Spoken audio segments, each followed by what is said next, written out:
I received a lot of really good emotional support around this, around what happened after I was raped, and I was left kind of alone, I felt, when it came to the physical repercussions of it, because it was literally, it was, you know, you've got your life back now, you're back at work, and I was back at work, but I had huge problems with flashbacks during sex. I felt I couldn't be touched, I felt guilty when I orgasmed, all of these things basically, and it really affected all of that. It was to the point where I couldn't even look in the mirror, you know, at myself basically, because I just felt like I don't know, I just had all these conflicting negative feelings when I did look at myself physically. And so that's why I spoke to North London Rape Crisis, which was where I went for counselling, and they didn't have any support in regards to how you feel about yourself physically and sexually. So I decided to interview 30 women about how they felt about themselves in terms of sex and physically after they were assaulted. And all sorts of interesting things came up. I was very surprised because I thought I was very much alone, and it turned out I wasn't at all. Out of the 30, all 30 of them said that being assaulted, abused, had affected their sex life in some way. And all 30 said that at some point it had affected how they felt about their body. It was really an eye-opener for me, because there I was thinking I was the only woman in the world who felt like that, and I was not at all. 3 of the women said that they felt very negative emotions when looking in the mirror, just like I had felt. So that was again a really big thing for me to hear, because it just showed me that people weren't talking about it necessarily, but they were feeling it. A whole range of things came up, so problems with orgasm. A lot of women were saying that they were stopping themselves orgasming because they felt guilty enjoying sex again after they'd been assaulted. Flashbacks were really something that just came up constantly. There were women who were saying that if their partner or whoever they were with touched them in a certain area of their body, it would just have this unprecedented reaction in them. They would become very overwhelmed. 3 or 4 of the women I spoke to said that they had blacked out during sex, or that they had vomited after penetrative sex because they were so tense while they were wanting to have sex, that all that tension then after they'd had sex just resulted in them vomiting basically. And there were lots of, women were saying that especially during penetrative sex, they were just extremely tense, and they'd gone to the doctor about these things, but no one understood, no one was really there to offer help or advice. And I mean, just to quickly say that the opposite reaction was also really normal. So there was one woman I spoke to who said that she, after she was assaulted, had slept with so many people that she just didn't remember the number. And she was on the pill, but she wasn't using contraception at all in any other sense. And she said to me that the reason she felt like doing that was because that was her way of reclaiming her body as her own again after being assaulted. So, it really dawned on me that while I thought this was a problem that only I had, it was really 100% normal. And all these reactions, I mean, there was a real spectrum. I can't even tell you them all right now, but they were all, completely normal. It's just no one knew they were normal. Of the women I spoke to, the number of times they called themselves freaks, weird, or abnormal, and it just wasn't true, ironically, because they were all feeling that way.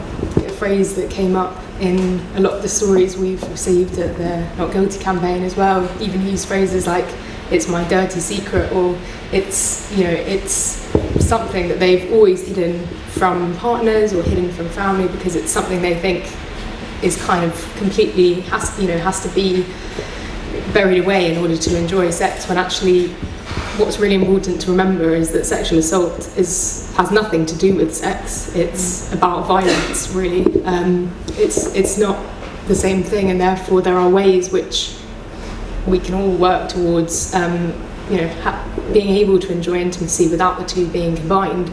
I think something really important that kind of follows on from what Pav said about feeling normal is that something particularly abnormal about trauma, and about which can affect people who have experienced any kind of trauma. It may be a car crash, or it may be sexual assault. Whatever it may be, is that trauma affects a very particular part of your mind. It doesn't affect the same part of your mind that deals with grief or deals with upset or sadness. It means that part of your mind can stimulate flashbacks and can stimulate fear or anxiety. Even when you're in a situation that is safe and comfortable, it's completely normal to be sitting at home with your family watching TV and to feel unsafe and receive flashbacks or feel uncomfortable because of what happened to you. And you might feel like you're a freak, or feel like you can beat yourself up about it because these people around you love you and care about you, and you shouldn't look at them in that way.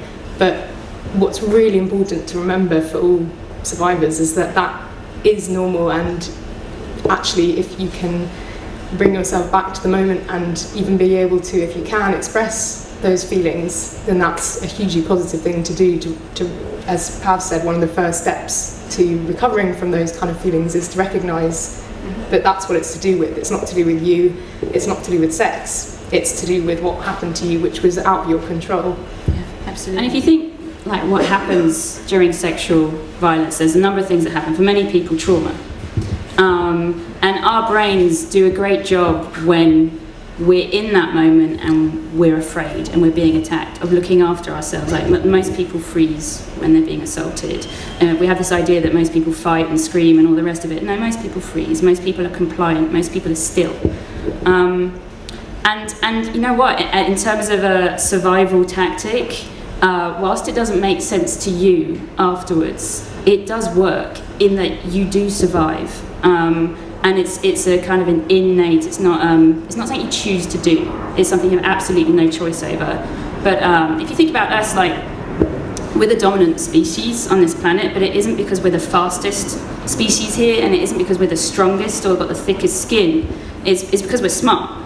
And so our brains know that if we're faced by a predator, which, okay, in our society that means another human, but if you think where we've come from, that would have been an animal before. An animal that was stronger than us, an animal that was probably faster than us as well, bigger than us. So freezing is a damn smart thing to do if you're a human being. And this is why it's what happens in assault. But of course, all of us like to tell ourselves a story that, hey, obviously rape is something that happens to other people, but if it was happened to me, I would of course first talk myself out of the situation, or I would run, or I'd scream, or I'd fight, and it would work. So it can be very, very confusing afterwards. And that just, for me, that impacts on the trauma. And the trauma is your brain basically trying to understand and process what happened. If you want an explanation of trauma, you can go on my website, and The Courage to Be Me, Chapter 2, A Cartoon Trauma. So have a look at it for yourself if that's something you want to know more about. You also learn that that kind of sexual contact is something you have absolutely no choice about, absolutely no control about. Maybe it's painful, those kinds of things. And these responses, whatever your response is, whether it is I'm going to go out there and have sex with everybody, and that's my choice, and that's how I can have power again, how I can have choice, or I'm never going to have sex again because that's the only way I know I can have choice and power in a situation.